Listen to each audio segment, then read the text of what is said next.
तक का रास्ता तय करता है। आइए जानते हैं कैसे। लेकिन उससे पहले जितने भी लोग ये वीडियो देख रहे हैं, प्लीज सब्सक्राइब आवर चैनल ताकि आपको हॉलीवुड से लेकर साउथ तक की मूवीज और वेब सीरीज का एक्सप्लेनेशन मिलता रहे।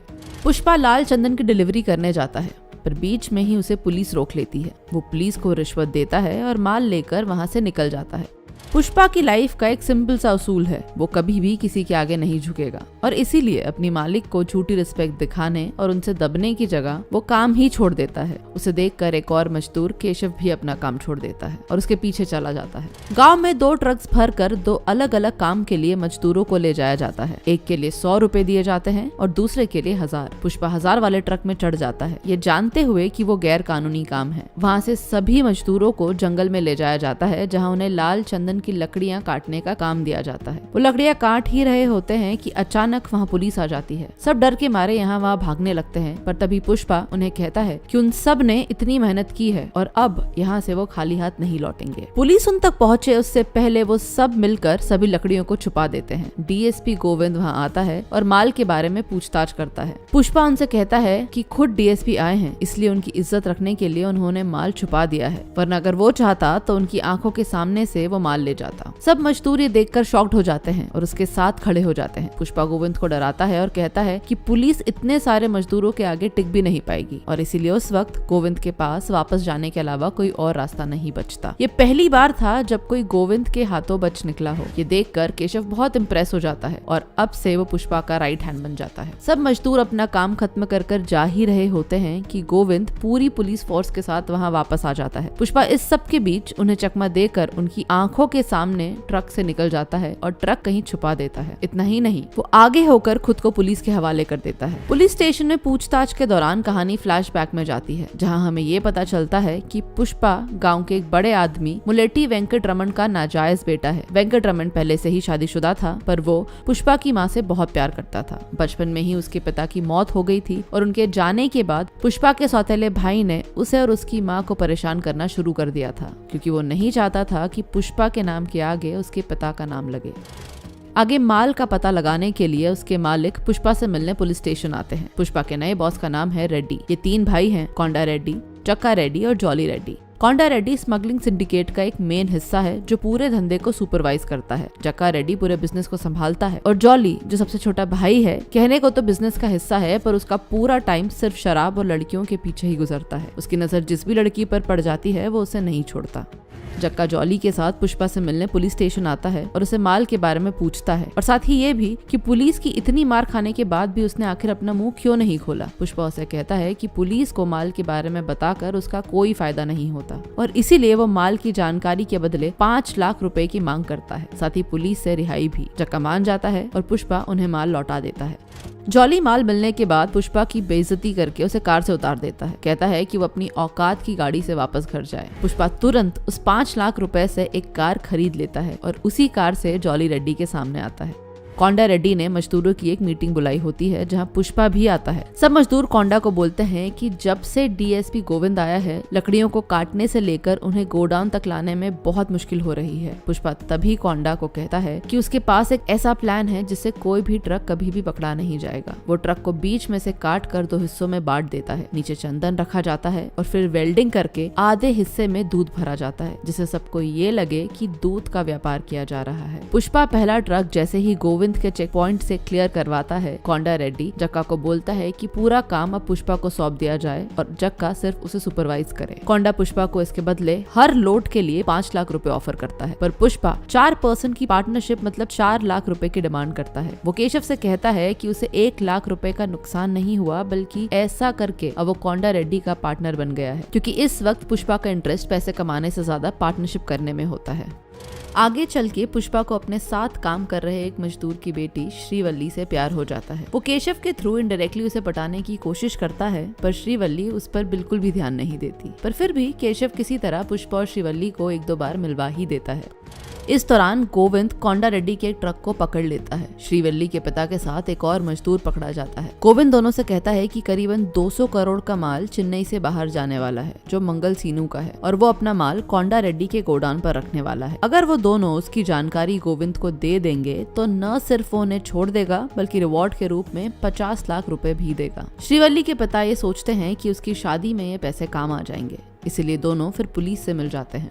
चेन्नई में हो रही चंदन की स्मगलिंग का मेन हेड मंगल सीनू है। कोंडा रेड्डी जैसे बहुत सारे व्यापारी अपना अपना माल मंगल सीनू को बेचते हैं और मंगल सीनू करीबन 15 चेक पॉइंट से क्लियर करवा कर ये माल मुरुगन नाम के एक इंसान तक चेन्नई में पहुंचाता है। मंगल सीनू कोंडा रेड्डी के गोडाउन में अपना माल रखवा देता है। माल गोडाउन से निकलवाने की पूरी जिम्मेदारी पुष्पा के ऊपर होती है, लेकिन पुष्पा के कहने पर भी माल गोडाउन से नहीं निकल पाता क्योंकि जॉली रेड्डी उस रात एक लड़की को गोडाउन पर लेकर आ जाता है। ये बात श्रीवल्ली के पिता गोविंद को बता देते हैं और वो पूरी पुलिस फोर्स के साथ गोडाउन के लिए निकल जाता है। पुष्पा को ये समझ आ जाता है कि अब चाह कर भी वो लोग माल को सड़क के रास्ते नहीं ले जा पाएंगे, तो वो सारा माल नदी में बहा देता है और केशव को बोलता है कि जाकर डैम का पानी रुकवा दे। इसीलिए पुलिस को गोडाउन पर कुछ नहीं मिलता। डैम के एक तरफ पूरा माल इकट्ठा हो जाता है और उसे वहां से पुष्पा निकलवा लेता है।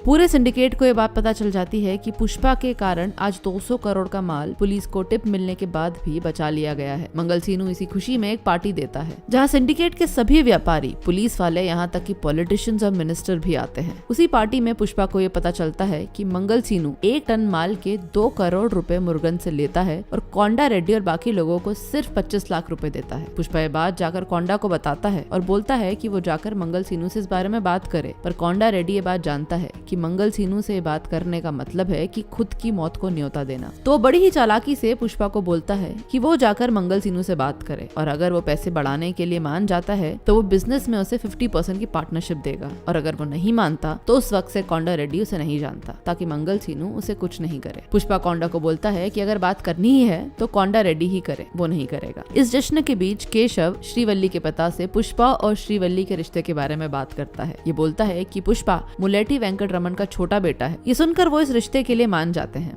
पुष्पा अपनी माँ के साथ श्रीवल्ली के घर जाता है, पर उनकी एंगेजमेंट के जस्ट पहले पुष्पा का सौतेला भाई वहाँ आ जाता है और सबके सामने ये बोलता है कि पुष्पा एक नाजायज औलाद है और उन्हें श्रीवल्ली का रिश्ता उसके साथ नहीं करना चाहिए। वो उसकी माँ की भी बहुत बेइज्जती करता है। पुष्पा ये सहन नहीं कर पाता और उसे बहुत बुरी तरह मारता है और इस सब के बीच उसकी माँ घायल हो जाती है और उन्हें तुरंत हॉस्पिटल में एडमिट किया जाता है। ये सब देखकर श्रीवल्ली को भी पुष्पा के लिए बहुत ज्यादा बुरा लगता है। पुष्पा ये सब देखकर फाइनली डिसाइड करता है कि अब से वो अपने पिता के विषय में और चुप नहीं बैठेगा। इतना ही नहीं, वो किसी भी तरह का अन्याय नहीं सहन करेगा, फिर चाहे वो कोंडा रेड्डी हो या मंगल सीनू। वो वहाँ से सीधे मंगल सीनू के घर जाता है और उसे बोलता है कि अब से उसे 1 टन माल के बदले 25 लाख नहीं बल्कि 1 करोड़ रुपए चाहिए, वरना वो माल सीधे चेन्नई में मुरुगन को बेचेगा। ये पहली बार था जब किसी ने मंगल सीनू के खिलाफ आवाज उठाई थी। वो मंगल सीनू के फोन से ही मुरुगन को कॉल करता है और उसी के सामने मुरुगन से कहता है कि अब वो डायरेक्ट उससे चेन्नई में डील करेगा, अपना माल अब वो सीनू को नहीं बेचेगा। ये देखकर सब हैरान रह जाते हैं। मंगल सीनू के आदमियों की बुरी तरह पिटाई करके वो सीधे वहाँ से चेन्नई मुरुगन के पास माल लेके चला जाता है। वहाँ वो कोंडा रेड्डी को बोलता है कि 1 टन माल के बदले वो 1.5 करोड़ की डील कर रहा है। रेड्डी उसे जैसे ही हाँ बोलता है, पुष्पा उसे याद दिलाता है कि अब से वो 50% का पार्टनर है, तो माल का आधा हिस्सा अब से उसे मिलेगा। इस बीच जॉली रेड्डी को पता चल जाता है कि श्रीवल्ली के बाप ने ही उन्हें धोखा दिया था और पुलिस से मिल गए थे।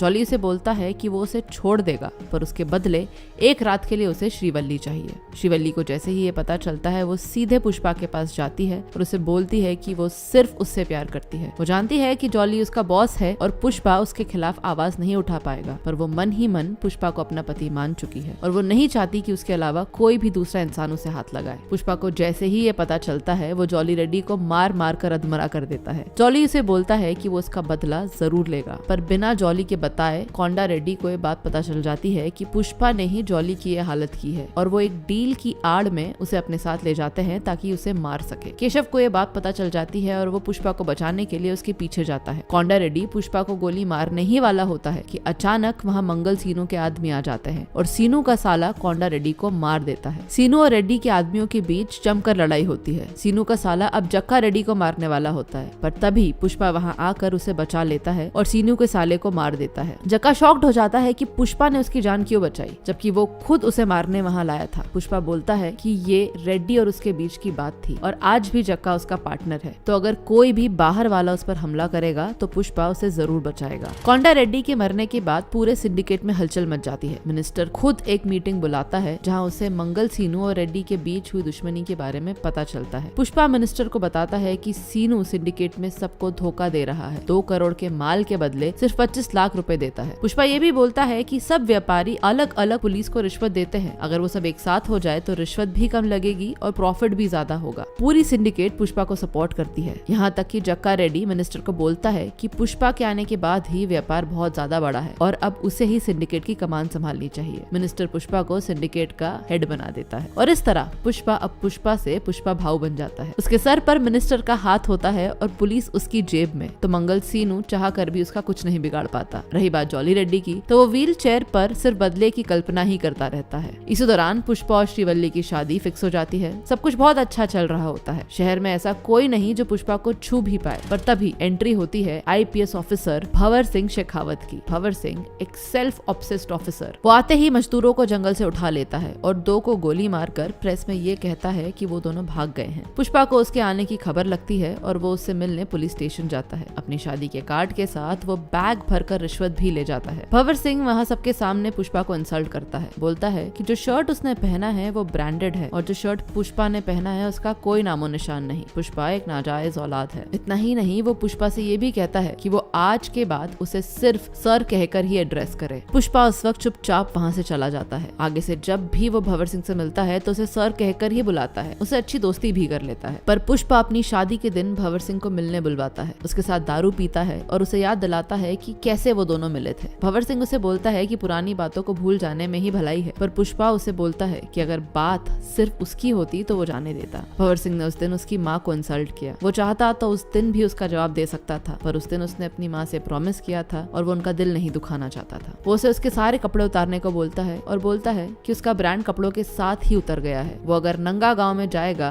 तो उसकी वर्दी के बिना उसका कुत्ता भी उसे नहीं पहचानेगा और न ही उसकी कोई इज्जत करेगा। इसके बाद वो खुद अपने कपड़े उतारता है और बोलता है कि उसका ब्रांड उसके कपड़े नहीं बल्कि उसकी रगों में बह रहा उसके पिता का खून है। वो अभी इसी वक्त बिना कपड़ों के निकलेगा तब भी पूरा गांव उसे पुष्पा भाव ही बुलाएगा, क्योंकि उसने यहीं से अपना सफर शुरू किया था। पर बिना वर्दी के शेखावत की कोई हैसियत नहीं, कोई पहचान नहीं। ये कहकर वो वहाँ से सीधा अपने मंडप में चला जाता है। श्रीवल्ली उसे पूछती है कि सब ठीक तो है ना। वो उसे कहता है किसी ने पुष्पा सुनकर उसे फ्लावर समझने की गलती कर दी थी। वो उसे बता के आया है कि वो फ्लावर नहीं फायर है। वो उसे पूछती है तो फिर किस्सा खत्म हो गया ना, तो पुष्पा उसे बोलता है कि किस्सा अब शुरू हुआ है और ये फिल्म यहाँ खत्म हो जाती है। पर फिल्म की कहानी यहाँ खत्म नहीं हुई है, इसका पार्ट 2 भी जल्द ही